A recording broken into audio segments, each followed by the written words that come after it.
Alors, la Fédération française des entreprises de crèche, la FFEC, qu'est-ce que c'est? C'est un groupement d'une quarantaine d'entreprises de crèche qui aujourd'hui en France gère 30 000 places. Donc c'est à peu près 10 000 emplois qui ont été créés grâce à la Fédération. Et ces 30 000 places, ça représente à peu près 800 crèches en France. C'est soit des crèches d'entreprise, soit des crèches dont la gestion nous est confiée par les villes sous forme de délégation de services publics. Au niveau national, ça représente 10% de l'ensemble des places. Donc on est un acteur important aujourd'hui et on travaille avec nos différents partenaires que sont la Caisse nationale des allocations familiales, les services de PMI, le ministère de la Famille, pour faire en sorte que tous ensemble, dans le cadre d'un grand partenariat public-privé, eh bien, on crée et on anime et on gère au quotidien des places de crèche de qualité en France.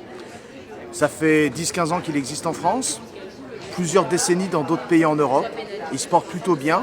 Grâce à ça, on a pu mettre en place un certain nombre de nouvelles structures, de nouveaux établissements un peu partout en France, à la fois sur des zones d'activité, sur les crèches d'entreprise, mais aussi pouvoir décharger les collectivités qui n'en avaient plus le souhait ou les moyens eh bien, de gérer les crèches pour leur compte. Donc aujourd'hui, les membres de la fédération eh bien, ont vraiment cette double casquette. Je gère en tant que délégataire pour le compte du public et je m'occupe aussi de structures d'entreprise pour aider les parents salariés à mieux concilier vie familiale et vie professionnelle. L'essentiel à la puéricultrice, comme on l'a dit au débat tout à l'heure, c'est le chef d'orchestre, c'est la direction de la crèche. C'est un rôle à la fois sanitaire, éducatif, d'éveil, un rôle social et de plus en plus un rôle de manager et de gestionnaire. Donc c'est une palette colossale. On a besoin de les soutenir dans cet effort. On a besoin aussi de leur apporter, au-delà de la formation initiale, beaucoup plus de formation continue pour leur permettre de continuer à apprendre et à s'informer tout au long de la carrière professionnelle.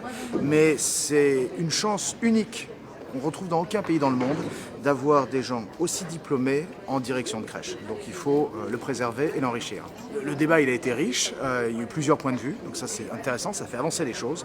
Je pense qu'il faut, ce qui nous manque encore, c'est un peu plus de coordination au niveau national entre les exigences légitimes des caisses d'allocation familiale sur la bonne gestion, la gestion en bon père de famille des crèches, et à côté les exigences tout aussi légitimes des services de PMI sur un accueil de qualité.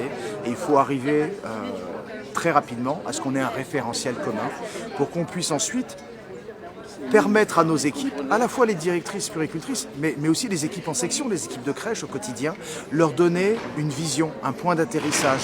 Où sera le secteur de la petite enfance en 2020, en 2025, en 2030 en France? Et si on est capable eh bien, d'avoir ce référentiel commun, on sera capable ensuite de faire en sorte que tout le monde adhère à cette vision pour faire en sorte que on continue à permettre à nos enfants d'avoir un accueil de qualité et leur permettre finalement de passer ces années crèche de manière optimum et pour leur permettre de bien commencer l'école maternelle tout simplement. Voilà.